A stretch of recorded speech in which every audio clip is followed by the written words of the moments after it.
Hello everyone, আজকে আমরা দেখব ইংরেজি দ্বিতীয় পত্রের গ্রামার পার্টের খুবই গুরুত্বপূর্ণ টপিক প্রিপজিশন। আমাদের পরীক্ষাতে সাধারণত প্রিপজিশন গুলো যে আসে, একটা হচ্ছে জেনারেল ইউজ অফ প্রিপজিশন আর এক পার্ট হচ্ছে অ্যাপ্রোপ্রিয়েট প্রিপজিশন। আমাদের জেনারেল প্রিপজিশন গুলো আমরা কম বেশি সবাই জানি, কিন্তু অ্যাপ্রোপ্রিয়েট প্রিপজিশন গুলো হচ্ছে একটা নির্দিষ্ট ওয়ার্ড থাকবে, ওই ওয়ার্ডের সাথে একটা নির্দিষ্ট অ্যাপ্রোপ্রিয়েট প্রিপজিশন বসবে। পরীক্ষাতে কিভাবে তোমরা বুঝে শুনে আনসার করবা সেই কৌশল নিয়ে আজকে আলোচনা করব। দেখো, প্রথমে তোমাকে জানতে হবে প্রিপজিশন কি। প্রি মানে পূর্বে, পজিশন মানে অবস্থান, অর্থাৎ পূর্বে অবস্থান। প্রিপজিশন সাধারণত দুই স্টেপে আমাদের পরীক্ষাতে আসে, হচ্ছে জেনারেল প্রিপজিশন, দুই হচ্ছে অ্যাপ্রোপ্রিয়েট প্রিপজিশন। জেনারেল প্রিপজিশন গুলা আমরা সাধারণত জানি in, on, of, from, for, with, without ইত্যাদি, এরকম 30 থেকে 40টা জেনারেল প্রিপজিশন আছে।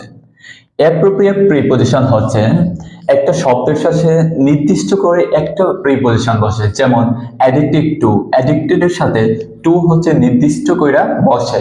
এরকম কিছু অ্যাপ্রোপ্রিয়েট প্রিপজিশন আছে যেগুলো তোমাকে খুব ভালোভাবে মুখস্থ করতে হবে। তো আমরা প্রিপজিশন আনসার করার আগে প্রথমে আমরা যে প্যাসেজটা দেওয়া থাকবে ওই প্যাসেজটা থেকে বুঝতে হবে।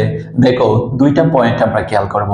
দুইটা পয়েন্টের মধ্যে হচ্ছে প্রথমে যে গ্যাপটা দেওয়া থাকবে, গ্যাপের আগের শব্দ, আগে আমরা চেষ্টা করব গ্যাপের আগের শব্দ, অর্থাৎ আগের শব্দ দ্বারা অ্যাপ্রোপ্রিয়েট প্রিপজিশন দ্বারা নিয়ে গ্যাপটা ফিল আপ করা যায়। যেমন যদি গ্যাপের আগের শব্দে অ্যাডিক্টেড থাকে তাহলে অ্যাডিক্টেড টু বসাবো, আর জেনারেল প্রিপজিশন দেখার কোনো দরকার নাই।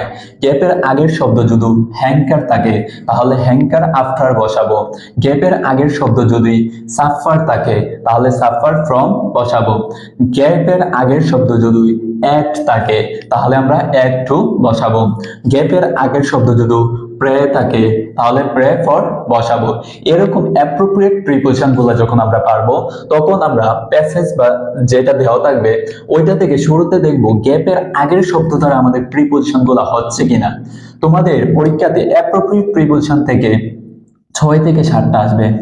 6 থেকে 7টা হচ্ছে অ্যাপ্রোপ্রিয়েট প্রিপজিশন থেকে আসবে, আর জেনারেল প্রিপজিশন থেকে আসবে হচ্ছে 3 থেকে 4টা। তাই তোমাকে গুরুত্ব দিতে হবে অ্যাপ্রোপ্রিয়েট প্রিপজিশন। তারপরে যখন আমরা গ্যাপের আগের শব্দ অর্থাৎ অ্যাপ্রোপ্রিয়েট দ্বারা হবে না, তখন আমরা গ্যাপের পরের শব্দ, কি বলছি, যখন আগের শব্দ দ্বারা প্রিপজিশন বসবে না তখন আমরা গ্যাপের পরের শব্দ দ্বারা চেষ্টা করব। পরের শব্দ